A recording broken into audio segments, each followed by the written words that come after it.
I still watch a lot of wrestling because I do this show every week and I want to be informed. To something that might be changing. The business is, everybody has this big, massive opinion about what's wrong. Well, what's wrong is the fact, give me in WWE, for example, is the fact that the most over people in the company are women. And I don't have a problem with that, but what it does, it says, who do you have more employees? What gender, male or female? Well, we got more men hired than women. All right. So you got more money invested in your male talent roster payroll. It has to be a concern that no one is quote unquote over. I'm not saying they don't work hard. I'm not saying they're not talented, but some of those young dudes, I don't know if they know how to get over. And I also know that in booking, if somebody cannot get on a role that is identifiable, Corny, you're going to have a very hard time to get them over. No, you can't win this week and you'll throw it out next week. We'll win the next week and then whatever. Well, you got to get on a roll. See, no, JRC, you got it all wrong. See, that's what got Muhammad Ali over, because he won every third fight from the time he turned pro. He'd win one, then he'd lose a couple. He still. Yeah. It amazes me how people can't figure out that people that pull for an underdog are a specific part of the population. You got to have the right underdog. People want to back a winner. And to show the people that someone is important to, when you first expose that talent to them, they've got to be winning. They got to be winning in convincing fashion. And they got to be allowed to talk and tell people why they're interesting and why they ought to be paying attention to that person. And they've got to be involved in some things. And then after a period of time, if all those things are done and the people are still like, read it, when you come out, then, that person goes away and he learns a new hold maybe and comes back another day. Yeah. But if the people start getting behind that person, then you do more of that.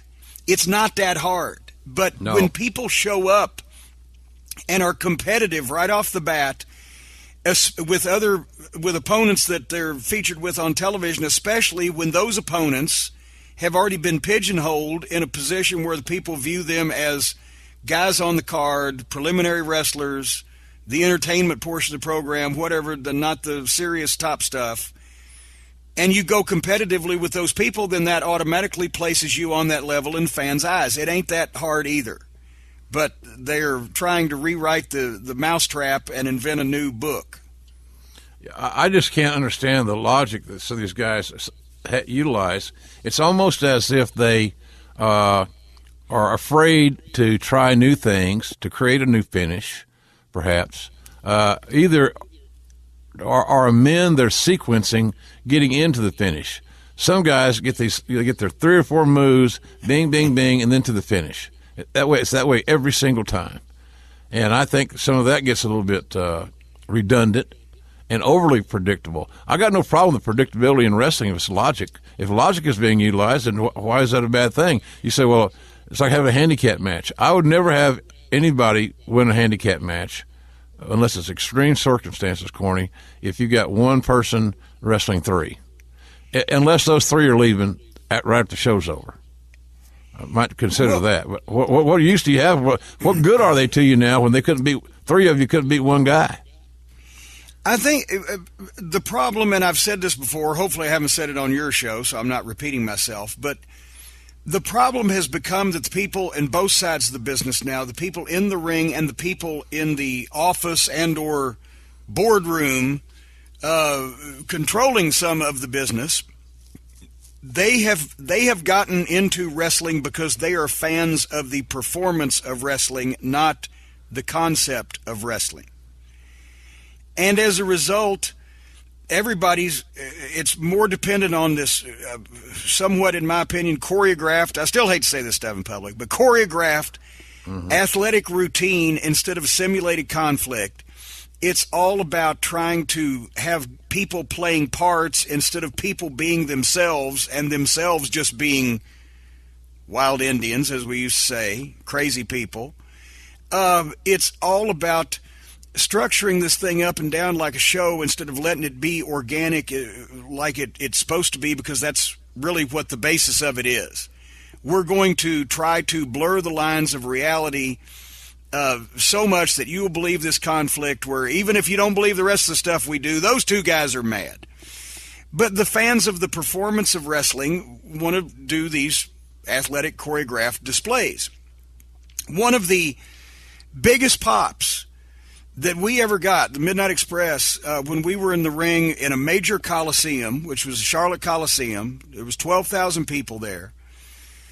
The biggest pops that one of our finishes of our matches ever got was when we had beaten the bejesus out of the Rock and Roll Express, Ricky Morton and Robert Gibson, Ricky specifically, for the better part of 10 minutes.